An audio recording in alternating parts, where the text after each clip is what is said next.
Hein? Et je dis, tous ces livres-là, chacun en son sein vous dit, les dieux là qui parlent dans ces livres-là est jaloux des autres. Donc on ne peut pas les mélanger.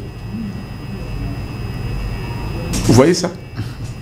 Et donc, un mariage qui est béni par les catholiques qui appellent son Dieu créateur Jéhovah, je crois, via Abraham. Pour les musulmans qui appellent Allah au travers de Mahomet. Mais on vous dit les deux dieux ne s'entendent pas. Chacun veut protéger son coin. C'est ce qui fait que quand vous êtes en Arabie, dans la communauté islamique, on vous dit ici, c'est Allah et Mahomet. On s'arrête là. Vous voulez parler Christ? Rentrez chez vous en Europe. Vous voulez créer une église ici? On va vous donner une salle pour vous permettre, vous, votre communauté là, d'être là et de prier là. Vous voulez ajouter notre communauté? On ferme. Ah oui, la France l'a fait. Dénuder les écharpes des Arabes. Alors que c'est la culture islamique. Dit pour notre sécurité, nous on n'a pas besoin de ça, nous on est chrétiens, on n'est pas islamique. Ils doivent enlever leurs écharpes. Une loi s'est imposée en France. Alors que vous êtes dans une liberté de divinité. Parce que la France, c'est d'abord la liberté. Mais cette liberté-là a été mise en confusion. Je dis qu'on ne fasse pas les jeux de mots. Donc la laïcité est un problème pour vous au Congo? La laïcité ne veut pas dire récréation des églises. La laïcité veut exactement dire que le Congo n'a pas aligné un Dieu. Voilà. Alors, n'est-ce pas? Parce que vous avez ouvert une parenthèse, j'aimerais qu'on la ferme vite, mais c'est quand même important que je vous pose cette question, parce que le jour du mariage, il semblerait que vous étiez là.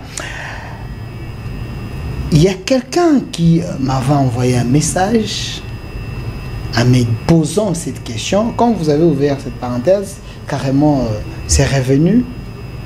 18 ans de mariage, couple maman Olive Lembe et papa Joseph Kabila Kabange. Selon certains Congolais, que maman Olive Lembe, elle vit dans une prison à vie. Elle n'est pas heureuse dans son mariage. Elle est une prisonnière. Même aujourd'hui, si vous la regardez, son expression faciale prouve qu'elle a des problèmes. Elle n'est pas heureuse. Est-ce qu'il ne faut pas la sauver? Il y a le nom dit peut-être, elle dit rien. Non, ce que je veux dire, en relevant l'élément des multi-fois autour de son mariage. D'ailleurs, c'est ça le mariage, je crois. Il semble que c'était une messe écuménique. Écuménique. J'ai sorti le mot. Écuménique pour un mariage. Mais pourquoi? C'était le début du problème, si je comprends. Mais c'est simple. Okay. La femme est catholique. L'ex-première dame, notre fille, Congo. Vous voyez combien de... S'ils font passer tous ces prêtres et religieux qui sont passés, j'aimerais voir là quand un musulman est passé, comment c'était. Parce que... Donc c'était l'écuménisme. Parce que c'était le mariage du chef de l'État. Et donc les églises ont oublié l'aspect de foi de chacun. La sacralité. La sacralité a été ignorée complètement pour l'intérêt politique. Vous comprenez? L'homme, lui, est protestant.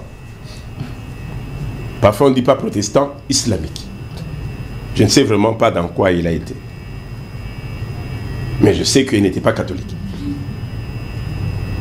Oui, c'est que je sais, Kabila n'était pas catholique.